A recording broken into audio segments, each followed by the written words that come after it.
voice, one sky overhead. They journeyed east, made Shinar their stead.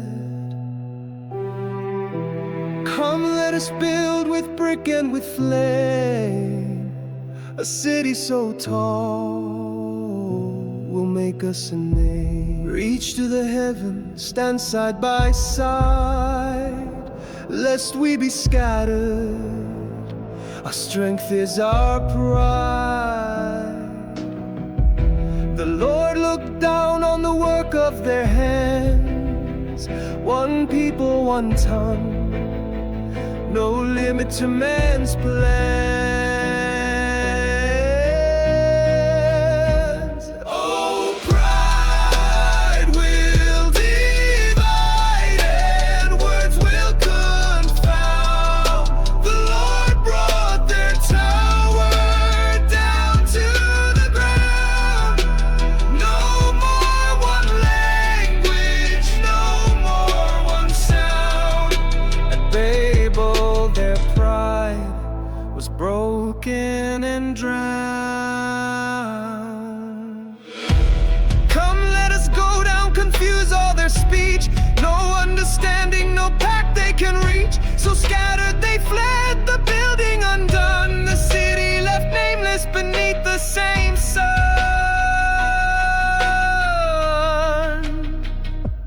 Oh, pride will divide and words will confound. The Lord brought their tower down to the ground. No more one language, no more one sound. At Babel, their pride was broken and drowned. One earth, many tongues, still echoes remain of those who sought glory but labored in vain.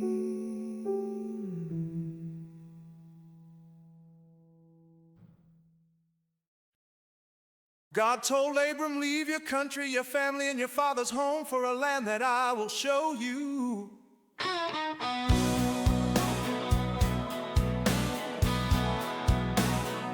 I'll make you a great nation and bless you.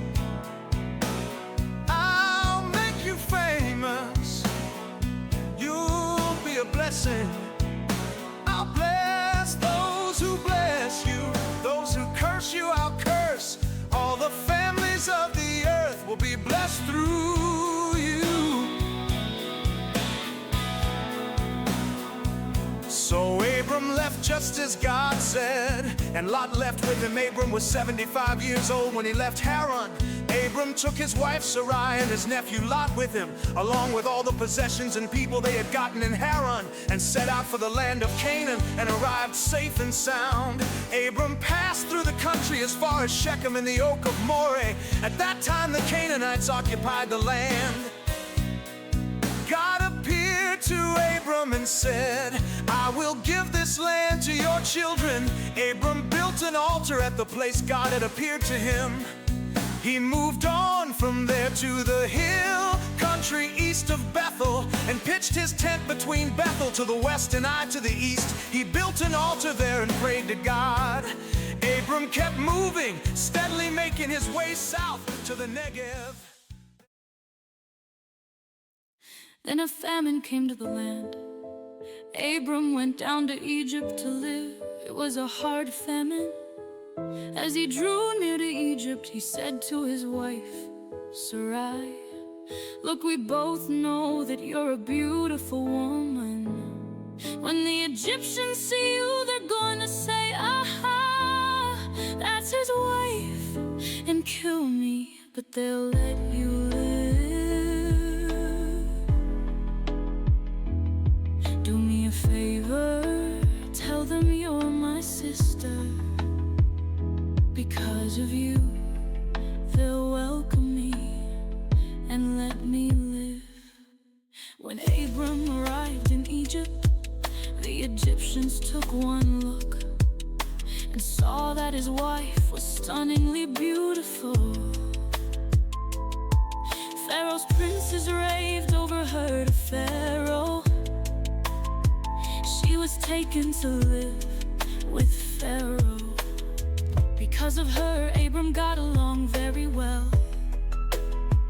He accumulated sheep and cattle, male and female donkeys, men and women, servants and camels. But God hit Pharaoh hard because of Abram's wife Sarai.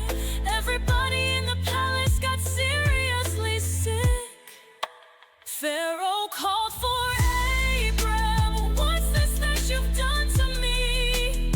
Why didn't you tell me that she's your wife? Why did you say she's my sister so that I take her as my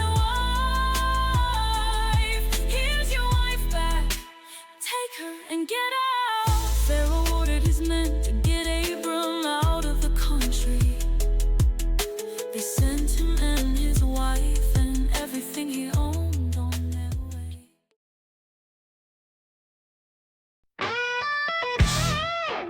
So Abram left Egypt and went back to the Negev. He and his wife, everything he owned, and Lot's through with him. But now Abram was very rich, loaded with cattle and silver and gold.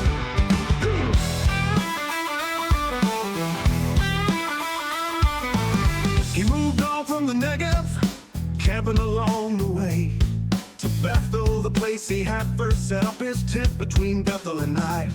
And built his first altar. Abram prayed there God. Lot, who was traveling with Abram, was also rich in sheep and cattle and tents. But the land couldn't support both of them. They had too many possessions. They couldn't both live there. Quarrels broke out between Abram's shepherds and Lot's shepherds. Canaanites and Perizzites were also living on the land at the time. Abram said to Lot, "Let's not have fighting between us, between your shepherds and my shepherds. After all, we're family. Look around, isn't there plenty of land out there? Let's separate. If you go left, I'll go right. If you go right, I'll go left." Lot looked. He saw the whole plain of the Jordan spread out, well watered. This was before God destroyed Sodom and Gomorrah, like God's garden, like Egypt, and stretching all the way to Zoar. Lot took the whole plain of the Jordan. Lot set out to the east. That's how they came to part company. Uncle and nephew. Abram settled in Canaan. Lot settled in the cities of the plain and pitched his tent near Sodom. The people of Sodom were evil, flagrant sinners against God. After Lot separated from him, God said to Abram, "Open your eyes, look around, look north, south, east, and west. Everything you see, the whole land spread out before you, I will give to you and your children forever. I'll make your descendants like dust. Counting your descendants will be as impossible as counting the dust of the earth. So on your feet, get moving. Walk through the country, its length and breadth. I'm giving it all to you." Abram moved his tent. He went and settled by the oaks of Mamre and Hebron. There he built an altar to God.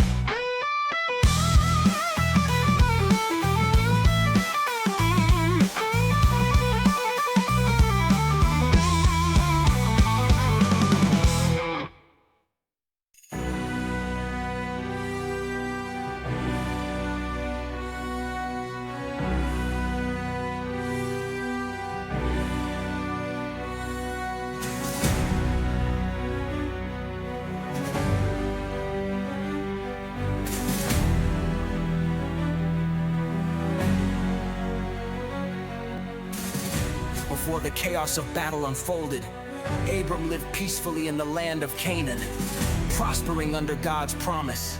But turmoil soon disrupted this peace when a coalition of kings waged war in the valley, capturing Lot and his family, among others, plunging Abram into a desperate rescue mission. This pivotal moment marks the beginning of a daring pursuit by Abram to save his nephew, showcasing his fearless leadership and unwavering faith.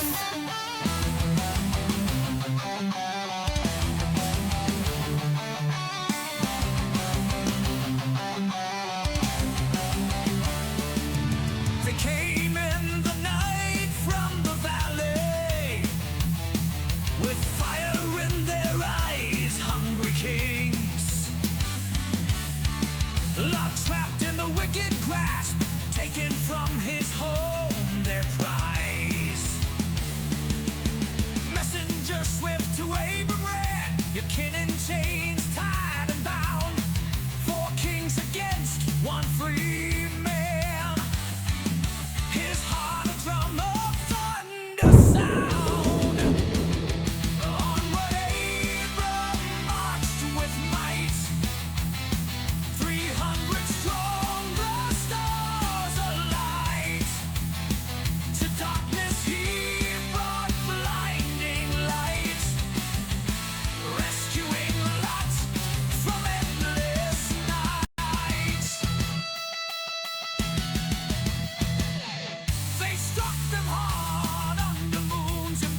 Yeah.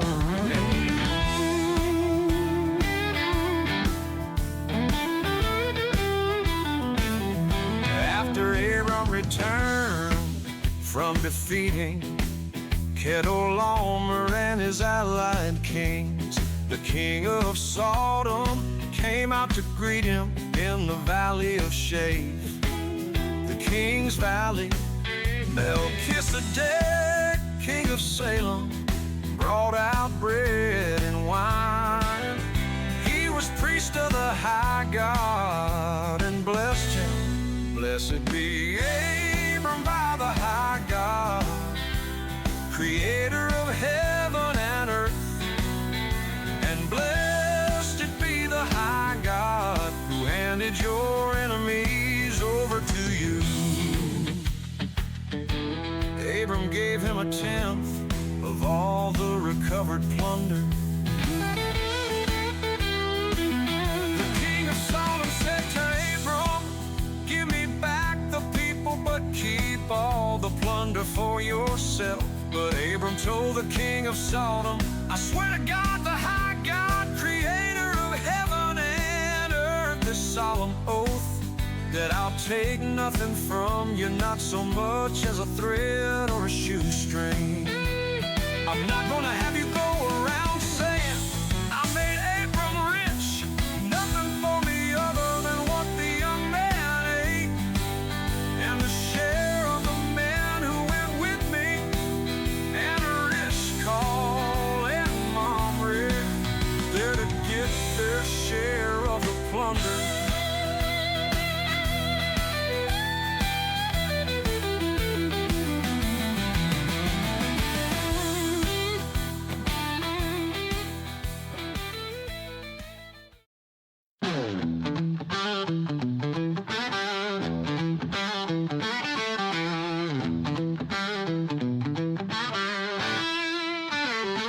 After these things, the word of the Lord came to Abram in a vision.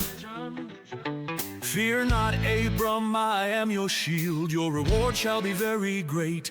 But Abram said, O Lord God, what will you give me? For I continue childless, and the heir of my house is Eliezer of Damascus.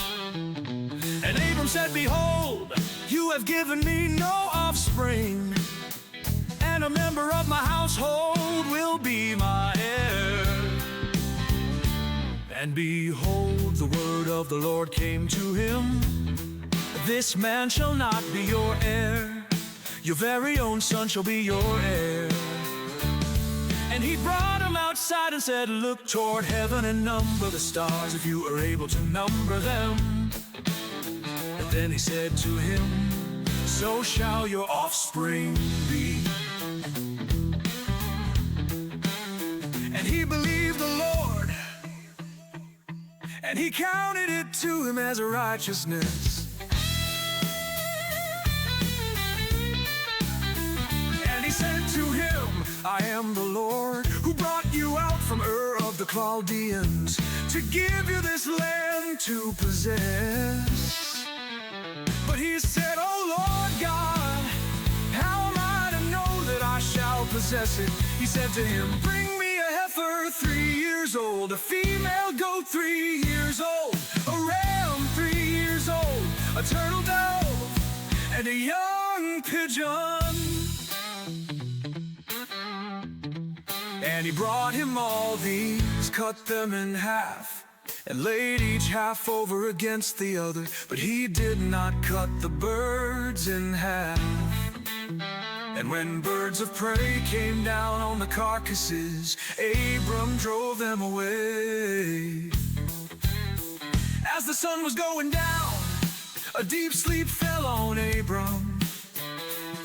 And behold, dreadful and great darkness fell upon him. Then the Lord said to Abram,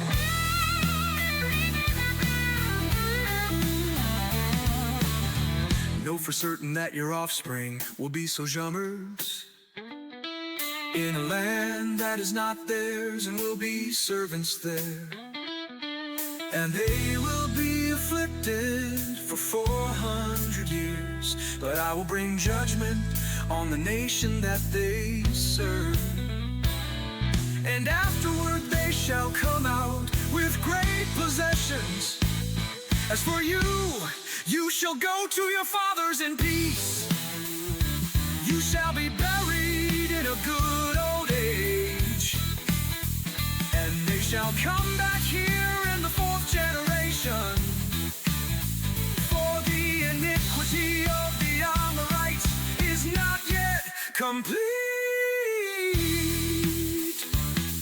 When the sun had gone down and it was dark, behold, a smoking fire pot and a flaming torch passed between these pieces.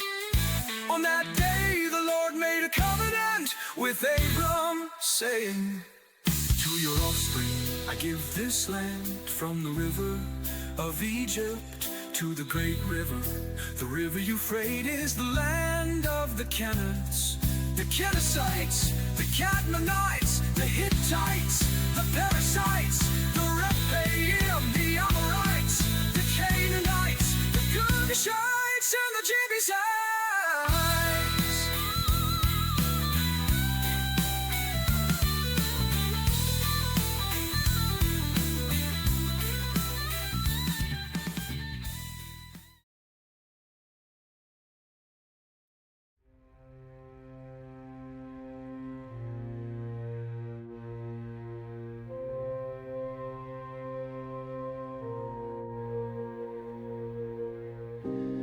Now Sarai, Abram's wife, had borne him no children.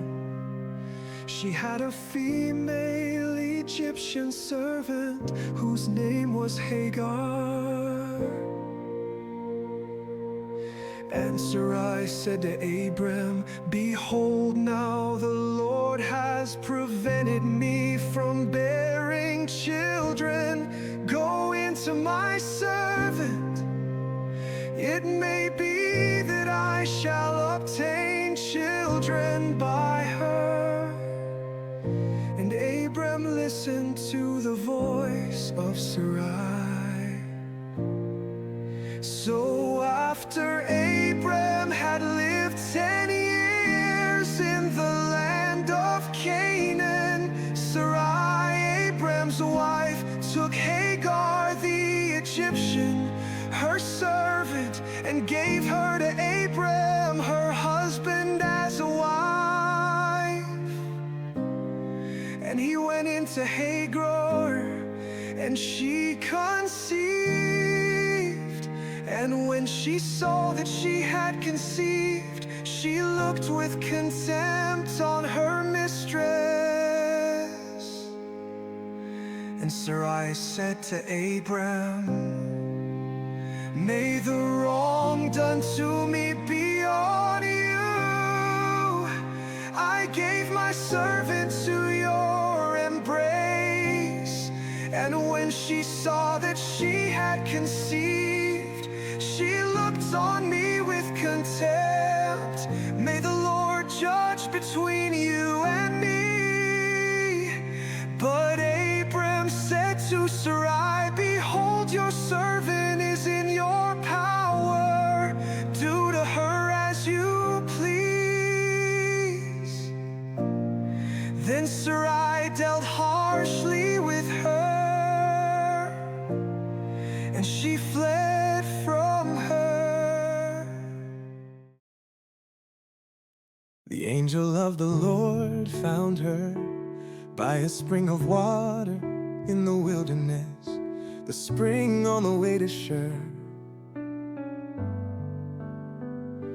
And he said, Hagar, servant of Sarai, where have you come from, and where are you going? She said, I am fleeing from my mistress, Sarai. The angel of the Lord said to her, return to your mistress and submit to her.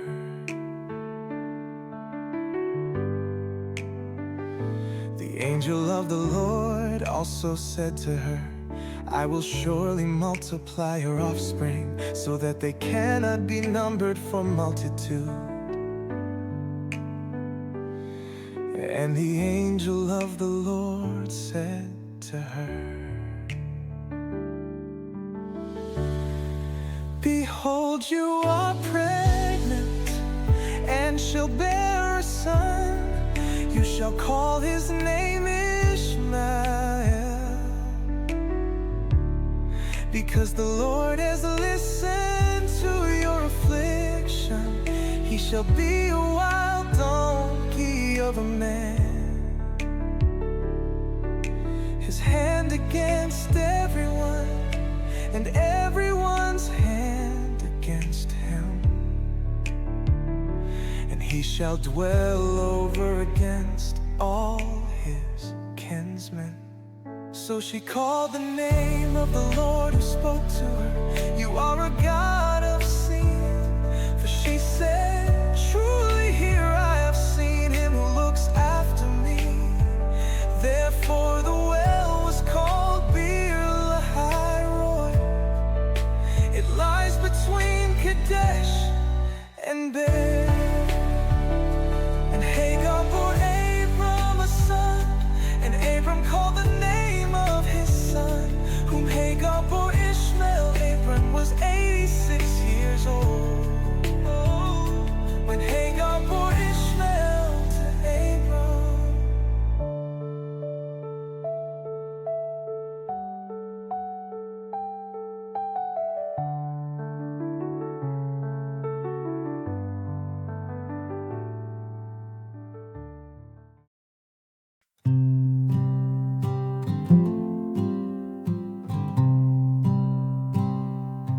God Almighty, He spoke to Abram, walk with me, be blameless now, no more Abraham, father of nations, take your bow. Kings will rise from you, land forever true. My covenant stands through your sons, my plan.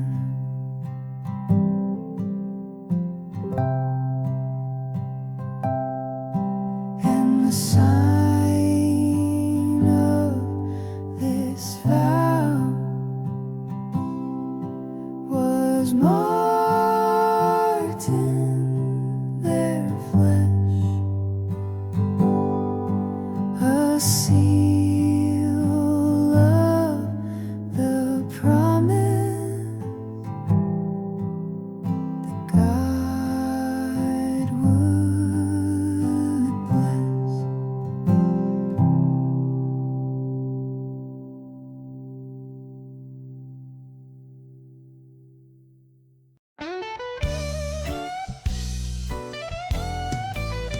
God said to Abraham, Sarai, your wife, no longer Sarai, but Sarah for life.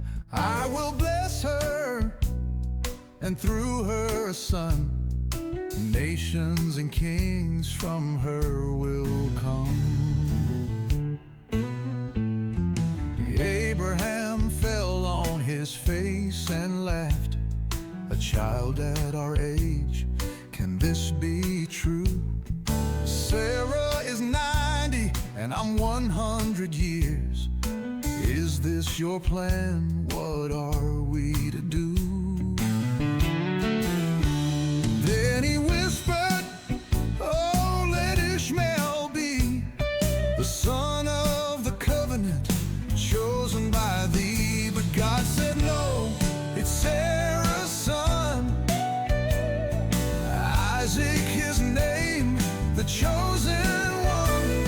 My covenant with him will ever remain. Through his offspring my promise will reign. Yeah.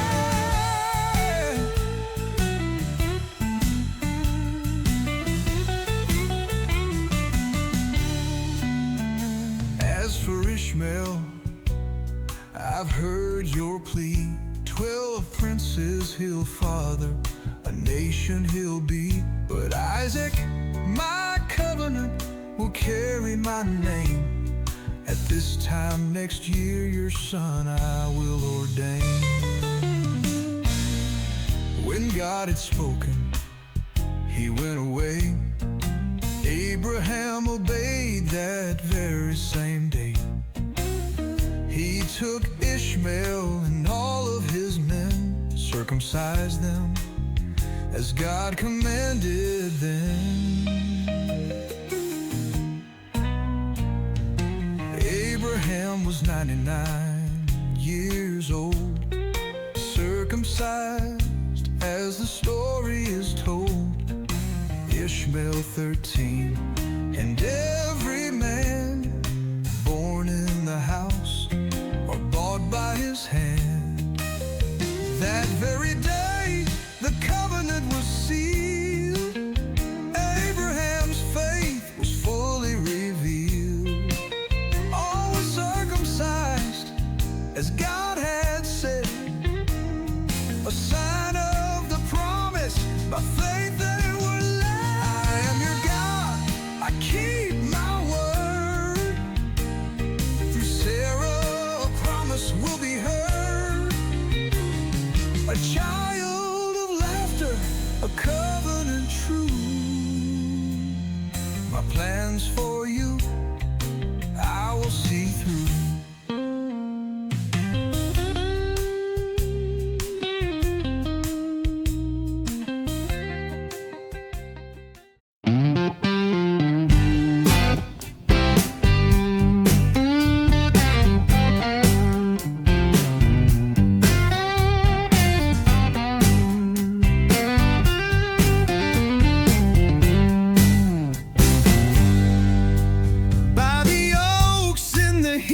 The day the Lord came near in a mysterious way.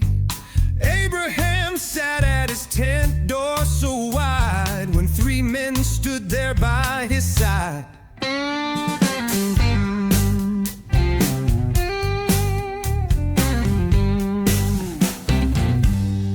He ran to meet them, bowed to the ground. Don't pass by, let kindness be found. Rest here in shade neath the tree so tall. Wash your feet, I'll bring food for you all.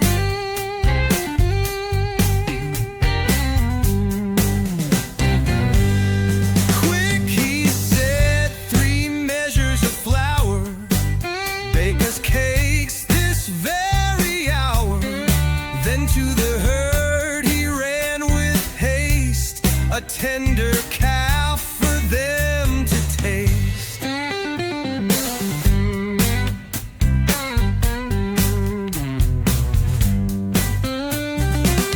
With curds and milk the meal was spread. He stood by the tree as the strangers were fed. Where is your wife? They said to him. She's in the tent, he said to them.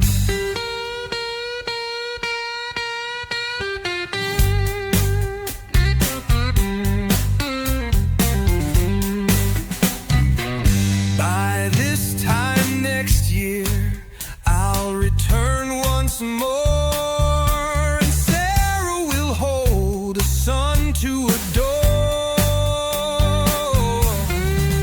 Sarah laughed in the tent's dim light. Shall I bear joy when I'm past my prime? The Lord said, why does she doubt my hand? Is anything too hard for my command?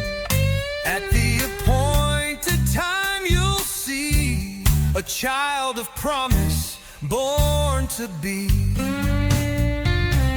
Oh, the Lord who comes in the heat of the day brings life where hope has faded away. Not a word he speaks will fall to the ground. By the oaks of Mamre, his promise is sound.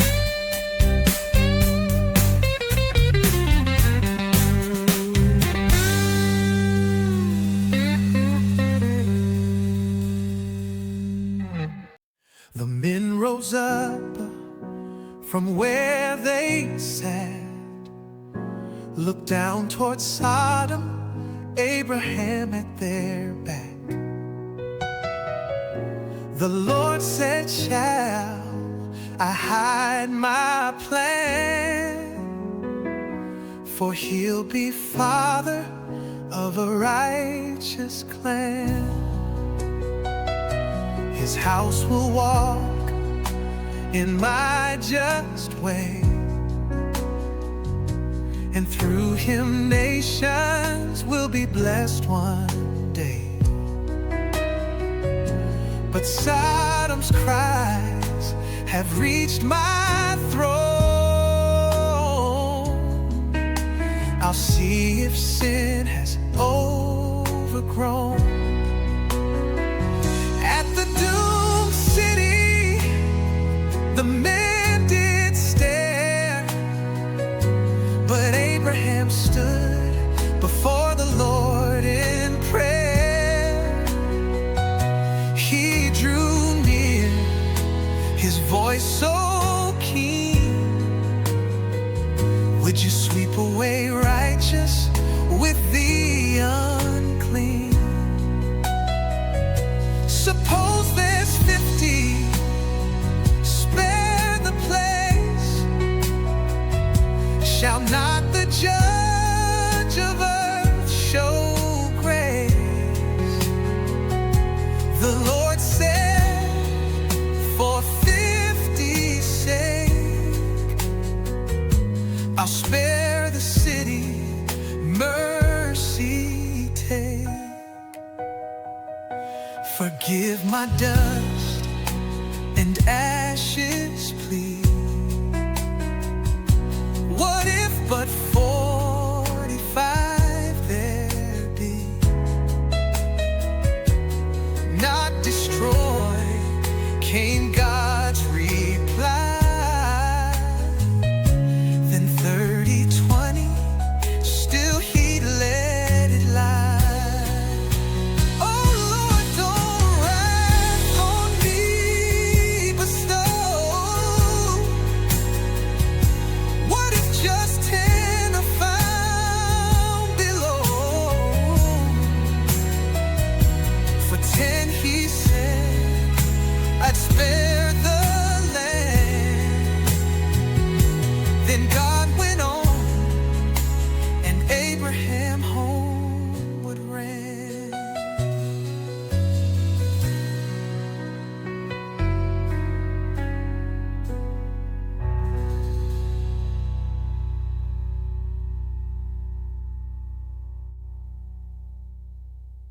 Two angels came at eventide. Lot sat at Sodom's gate. He rose and bowed his face so low, invited them to stay. Turn aside, my lords, I pray, rest beneath my roof this day. Wash your feet, then rise and go on your journey, on your way.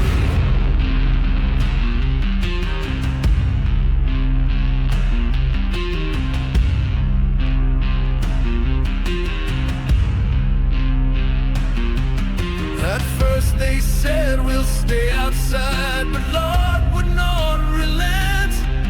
He brought them in, prepared a feast till night revealed evil intent. The men of Sodom, young and old, surrounded Lot's abode. Bring them out, they cried in rage. We'll have them now, we know. Lot stepped outside, shut tight the door. Brothers, do no wrong. I have 2 daughters, pure and young. Take them, leave these men alone. The mama brought in wicked spite. You judge us, now you'll pay. They lunged to break the door right down, but the angels blinded their way.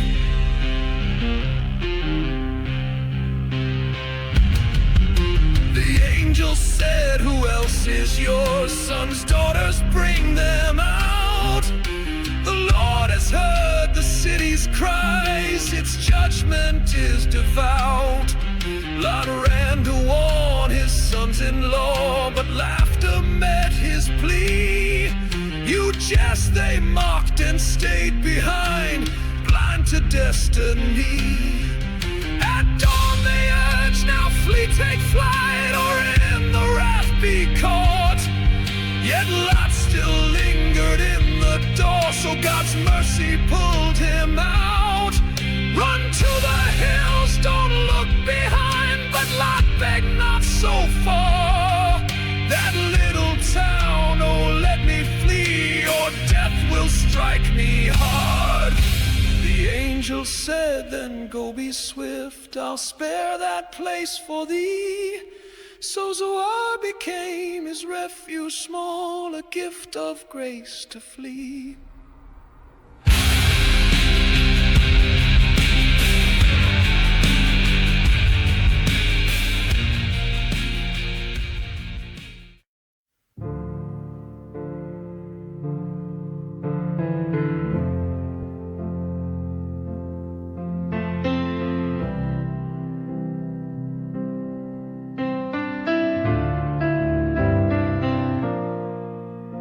The sun rose over the earth, and Lot reached Zoar at last. Then the Lord rained down fire, sulfur and blast. From the heavens it fell on Sodom and Gomorrah's plain. Every wall collapsed, every life was claimed. The valley was overturned, the fields, the flocks, the stone. All who had lived there were suddenly gone. But Lot's wife lingered, her feet slow to flee. She turned and she looked and stood still as salt by the sea.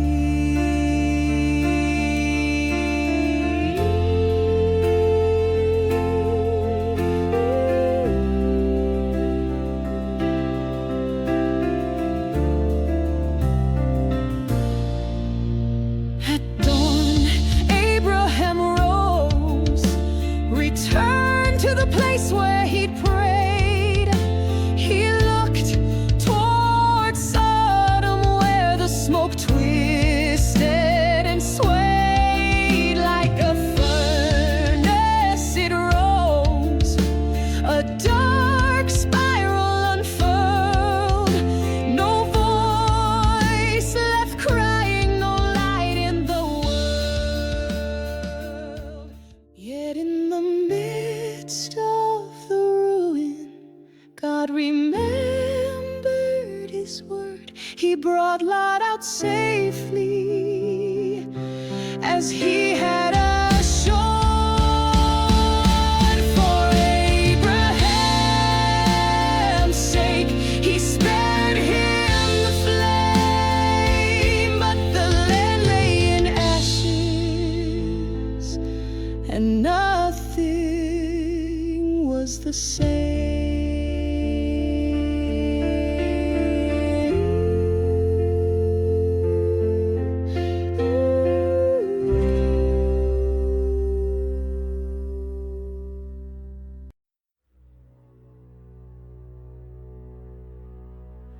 The last of the ashes still cling to their clothes. No city left standing, no future to hold.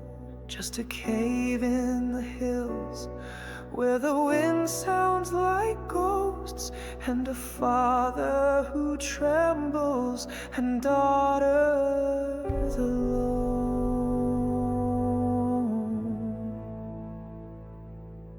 Drink, Father, the night is so long. The world is gone wrong. Who will sing us our song? No man left to name us, no despair, just the wine and the dark and the weight of despair.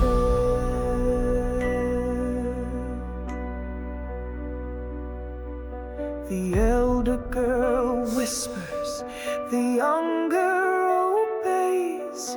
Their hands shake like branches in Sodom's last days. Two sons from the shadows, two nations arise. Moab, Ammon, oh, what survives when the innocent die?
Drink, Father, the dawn never comes. We are ashes and suns.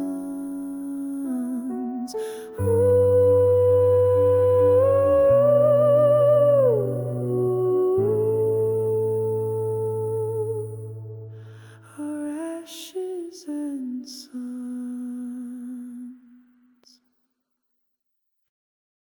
Abraham wandered through desert sand, between Kadesh and Shur made his stand.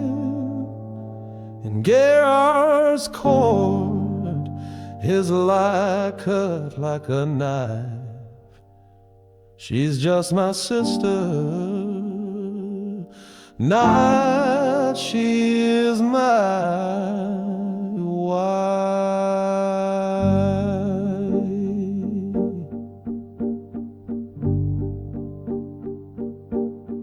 Abimelech took her, bought the lie, till God came thundering from on high. That's a wedded woman, your action is obscene. King pleaded, Lord, my hands are clean. I kept you pure, spared you the fall. Now send her back, heed my call. Let Abraham pray, restore it all, or death will claim you, house and hall. Dawn broke cold, the king shook awake, called all his men, their hearts near break. What game you play with lives at stake? Abraham stood with answers faint. You have no fear of God in this far land. I feared the knife, forgot his hand. Half sister, true from the very start. She showed me kindness, played her part. Sheep and silver, gold and blame. Take back your wife, clear my name. Abraham